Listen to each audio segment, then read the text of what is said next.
used to be a fan of Lesnar. I liked he was him. scary. Yeah. He was scary. If Brock Lesnar got into MMA when he was young, if somebody grabbed him like right out of college and really trained him properly, better yet, right out of high school and trained him properly, just unbelievable freak athlete, a freak athlete. I remember in the heavyweight match, I forget who was fought, where he had beaten up Lesnar pretty bad, but Lesnar still won the fight. The guy with the big hands. Shane Carwin. Yeah. Shane Carwin beat the shit out of him in the first round, but he gassed out. And then Brock survived and strangled him in the second. Yeah, Brock's a tough guy.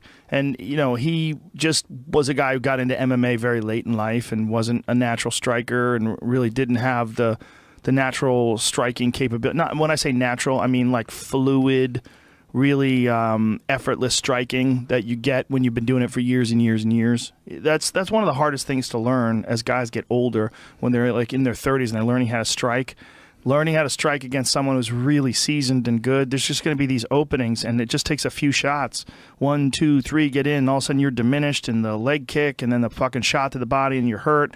And then, boom, you saw what happened when he fought Cain Velasquez. Cain just overwhelmed him. He's just so much better with striking and really great at wrestling as well. So Cain was able to get back up off his feet when Brock took him down, and then just Brock could not handle the onslaught that Cain was putting on him on the feet.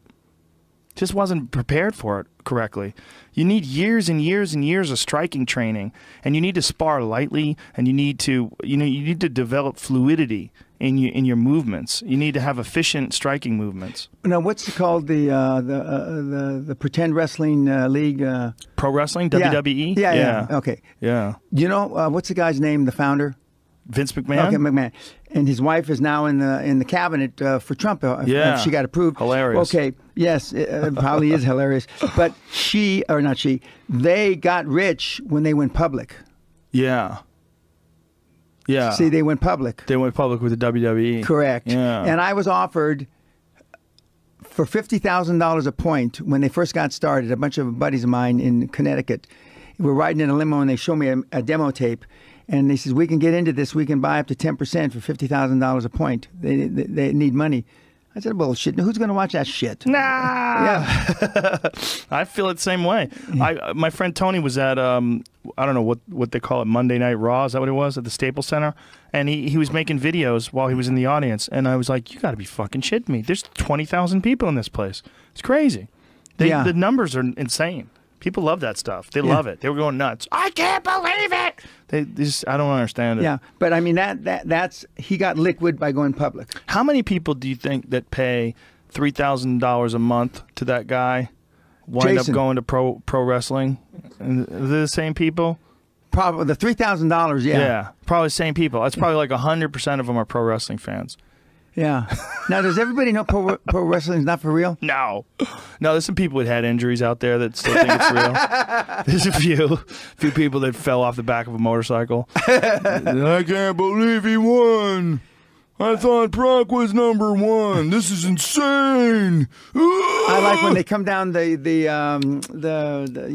ramp and the fire and this and that, and then when they get they have to be good athletes because when they bounce their heads on some of those things, hit them with chairs. They're definitely good athletes. Yeah, there's no doubt about it. Yeah, those guys are outstanding athletes, and it's a fucking really hard way to make a living. I mean, whatever the fuck you want about it being choreographed. They're still picking each other up and slamming each other on the ground and hitting each other. And that's got to hurt after a few weeks, few months, few years. Not only that, those guys are on the road, 200+ days a year doing that.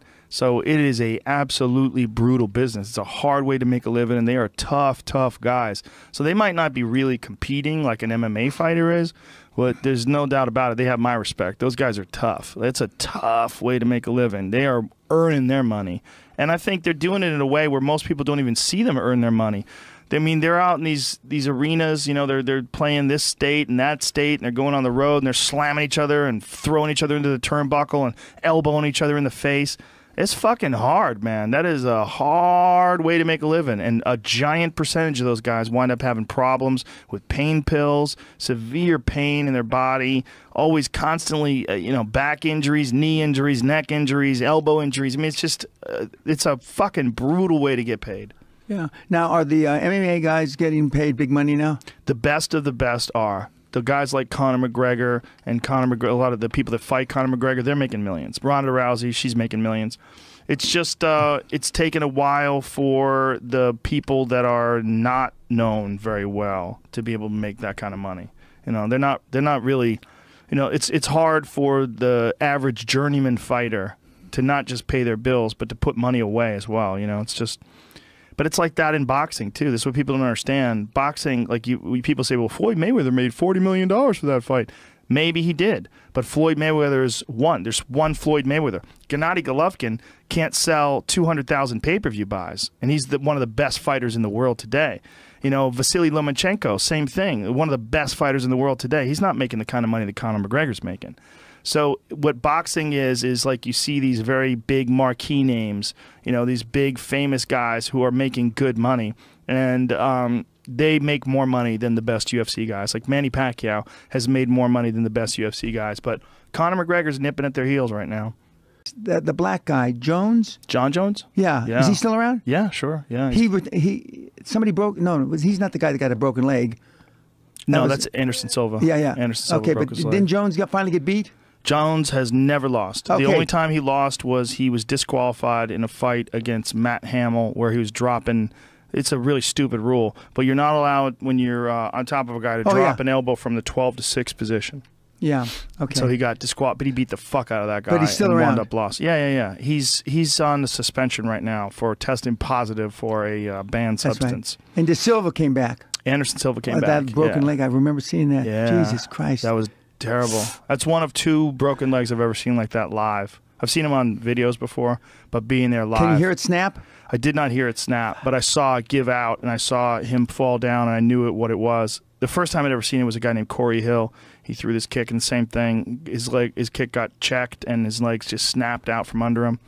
And that time, the referee didn't see it. The referee didn't know the guy had a broken leg, and we were screaming at the referee to stop the fight. It was. I was at Mike Tyson's when he won the championship in Vegas. Oh, really? Wow. And I was in the 3rd row, and De Niro and a bunch of the Italian guys were behind me, DeVito. And the guy that lost, that he beat, looked like he was going to lose. He looked afraid of Tyson. Yeah.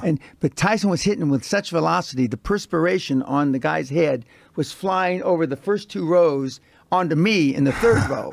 I mean, he was hitting like with a sledgehammer. Yeah, when he was in his prime, he was something special. He really was. There's a really interesting article I just read about him in Sports Illustrated. It's fascinating seeing him now at 50 years old, you know, family man, doing his Vegas show. And I bet you can still hit. Oh, fuck yeah. There was a video of him hitting the bag. Still terrifying. I mean, he's still Mike Tyson. Yeah. And one of the greatest boxers of all time. The most fearsome heavyweight that ever lived. In his prime, there was nobody like him. Yeah, I was on a Concord with Muhammad Ali, and he had his Angelo Dundee. Is that the guy? He had his entourage with him. Yeah. And he was very nice, man. Very nice. I only met him that one time, and that's not true. I was in the Cotton Club in 1978. Cotton Club, black nightclub used to be, and there was a black comedian, and I was trying to. Red Fox? Red Fox. And I'm the only white guy in the audience. Whoa. And he said something about white people. So I had been tuned up pretty good. And back in 78, I thought I was pretty tough. I stood up and I said something back to him. Now, this went over like a turd in a punch bowl. I mean, all these people that are around me, all the color of Fox. And so Fox says, hey, you don't want to come up here. And so I go, and then Muhammad Ali was sitting about 6 tables over, and he protected me. He said, we got to let this white boy alone. I mean, we don't want a problem here. So then I say, well, yeah, you don't have to protect me. And I just was an idiot. Just a silly young man. Yeah. And I tried to pay the bill, and Muhammad Ali says, no, your money's not good here. Your money's not good. And they kicked you out? Oh, no. Yeah, they didn't, not forcibly, but they essentially let you know. Yeah, tonight's over. Yeah, the night's over. Take care. Get out of here with your life. You're correct. But anyway, so yeah, I had a big mouth.